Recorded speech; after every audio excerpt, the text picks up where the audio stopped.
Hi everyone, welcome back to Pages of the Globe. Today I'm going to be reading two short story called An Uncomfortable Bed by Guy de Maupassant. Now, this short story is somewhat amusing and it's about a man who's staying with several of his friends at a chateau.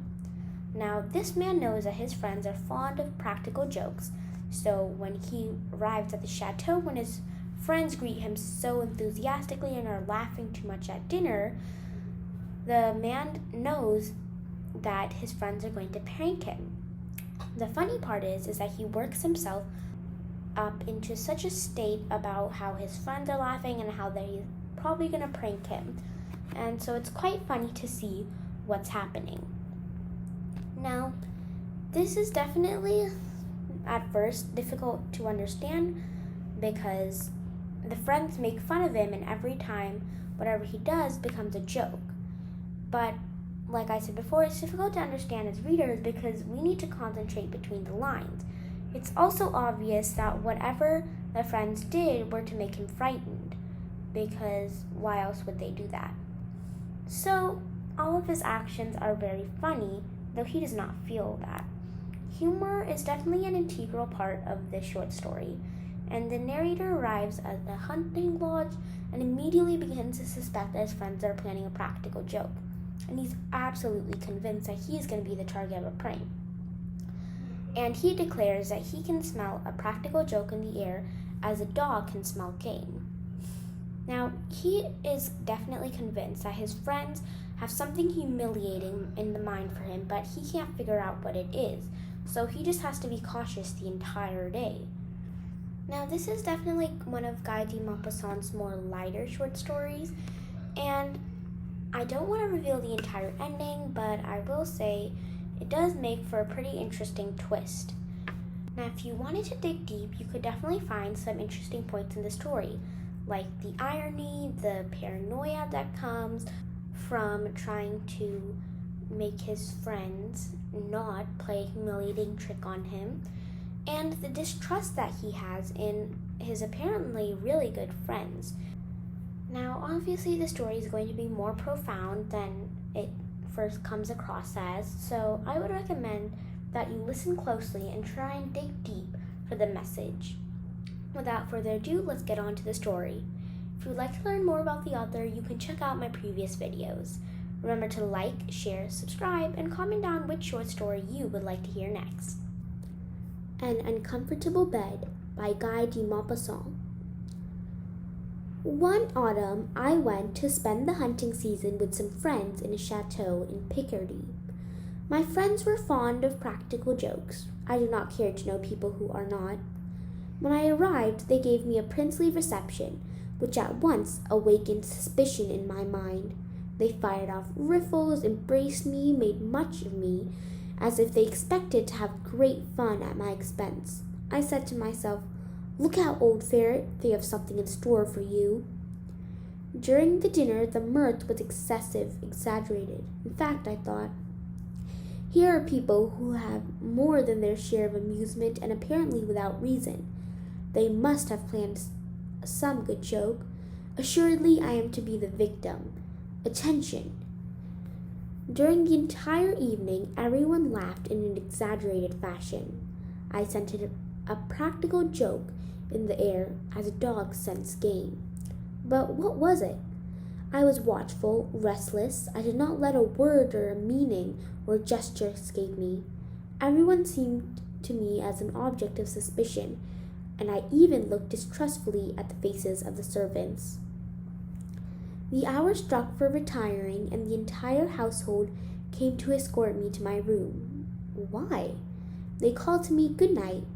I entered the apartment, shut the door, and remained standing without moving a single step, holding a wax candle in my hand. I heard laughter and whispering in the corridor. Without doubt, they were spying on me. I cast a glance round the walls, the furniture, the ceiling, the hangings, the floor. I saw nothing to justify suspicion. I heard persons moving about outside my door. I had no doubt they were looking through the keyhole. An idea came into my head. My candle may suddenly go out and leave me in darkness. Then I went across to the mantelpiece and lighted all the wax candles that were on it. After that, I cast another glance around me without discovering anything. I advanced with short steps, carefully examining the apartment. Nothing. I inspected every article, one after the other. Still nothing. I went over to the window. The shutters, large wooden shutters, were open. I shut them with great care and drew the curtains, enormous velvet curtains, and placed a chair in front of them, as to have nothing to fear from outside. Then I cautiously sat down. The armchair was solid. I did not venture to get into the bed. However, the night was advancing, and I ended by coming to the conclusion that I was foolish. If they were spying on me, as I suppose, they must, while waiting for the success of the joke they have been preparing for me, have been laughing immoderately at my terror. So I made up my mind to go to bed, but the bed was particularly suspicious looking.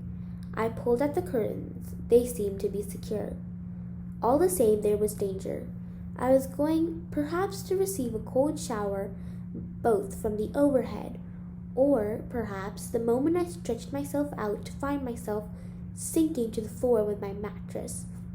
I searched in my memory for all the practical jokes of which I have ever had experience, and I did not want to be caught.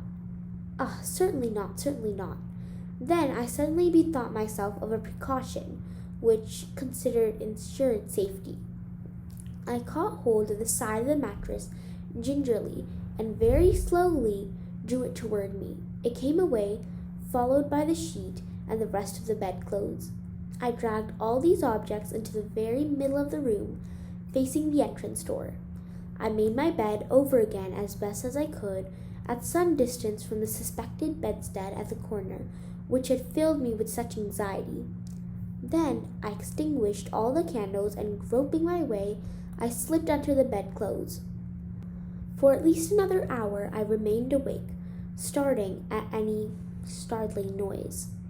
Everything seemed quiet in the chateau. I fell asleep. I must have made in a deep sleep for a long time, but all of a sudden I was awakened with a start by the fall of a heavy body tumbling right on top of my own, and at the same time I received on my face and on my neck and on my chest a burning liquid which made me utter a howl of pain. A dreadful noise, as if the sideboard laden with plates and dishes had fallen down, almost deafened me. I was smothering beneath the weight that was crushing me and preventing me from moving. I stretched out my hand to find out what the nature of this object was. I felt a face, a nose, and whiskers. Then, with all my strength, I launched out a blow at this face. But I immediately received a hail of cuffings which made me jump straight out of the soaked sheets and rush into my nightshirt into the corridor, the door of which I found open. Oh heavens, it was broad daylight. The noise brought my friends hurrying to my apartment, and we found, sprawling all over my improvised bed, the dismayed valet, who, while bringing me my morning cup of tea, had tripped over this obstacle in the middle of the floor, and fallen on his stomach, spilling my breakfast over my face in spite of himself. The precautions I had taken in closing the shutters and going to sleep in the middle of the room had only brought about the practical joke I was trying to avoid.